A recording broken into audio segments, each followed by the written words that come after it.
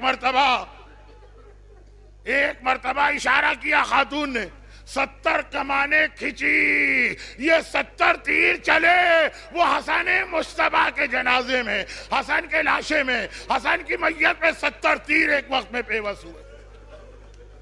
اور عباس کا جلال دیکھیے، ذرا سوچیے عباس کا امتحان، عباس کی آنکھوں کے سامنے اس کے بڑے بھائی کے لاشے پر 70 تیر برسائے گئے، حکم حسین سے مجبور، جنازہ واپس۔ زینب و کلثوم اپنے حسن مجتبیٰ کے حجرے میں بیٹھی بھی اپنے بھائی کا ماتم کر رہی، ہائے بھیا حسن، ارے ہمیں چھوڑ کے چلے گئے، ارے اتنے سال کا ساتھ چھوٹا، ایک بار دیکھا گھر کا دروازہ کھولا اور یہ تابوت واپس آ رہا ہے، ابھی تابوت یہاں بھی آنے والا ہے، لیکن یہ 2 جملے سنی، ارے تابوت آ رہا، گھر سے نکل کے جنازے واپس نہیں آتے ہیں، گھر سے نکل کے میتیں واپس نہیں آتی ہیں، یہ عجیب جنازہ تھا جو گھر سے نکل کے آیا۔ زینب گھبرا گئی، حسین بھیا خیریت تو ہے، یہ میت واپس کیوں آئی؟ حسین نے کہا زینب تفصیل بعد میں پوچھ لینا، پہلے ایک آخری خدمت کرو، یہ کہہ کے جنازہ زمین پہ رکھا، بھائی کے لاشے سے تیر نکالنا ہے، بھائی کے لاشے سے تیر نکالنا ہے۔ عزاداروں ایک طرف حسین بیٹھے، ایک طرف زینب بیٹھی، بھائی بہن روتے جاتے ہیں، تیر نکالتے جاتے ہیں، حسن کے لاشے سے تیر نکل گئے۔ اب ذرا ایک بات مجھے بتائیے، یہ بہن کیا زندگی میں کبھی یہ منظر بھول سکتی ہے؟ میرے بھیا کا لاشا گھر سے نکل کے واپس آیا اور میں نے تیر نکالے۔ تو یہی بہن جب 11 محرم کو کربلا سے چلی، جلتی ریتی پہ حسین کا لاشا دیکھا، یہاں تو 70 تیر تھے، پتہ نہیں حسین کے لاشے میں کتنے تیر پیوست ہیں۔ قریب آتی ہے بہن، قریب آتی ہے اور ایک بار کہتی ہے بھیا بھیا حسین، بہن آ رہی ہے اور مجھے پتا ہے تو ایک شکایت کر سکتا ہے، ایک شکایت کر سکتا ہے، تو کہہ سکتا ہے زینب بہن مدینے میں حسن کے جنازے سے تیر نکالے، آج میرے لاشے سے تیر کیوں نہیں نکال رہی ہے؟ تو بھیا بس ایک خیال کرنا، مدینے میں میرے ہاتھ کھلے ہوئے تھے، ہائے وہ بہن کیا کرے جس کے دونوں ہاتھ گردن سے بندھے ہیں اور بھائی کا لاشا تیروں سے چھلنی لاشا۔ واہ حسنا، واہ حسنا، وہ تابوت آیا، کھڑے ہوئی اپنی جگہ سے، وہ تابوت آیا، فاطمہ زہرا کو حسن کا پرسہ دی۔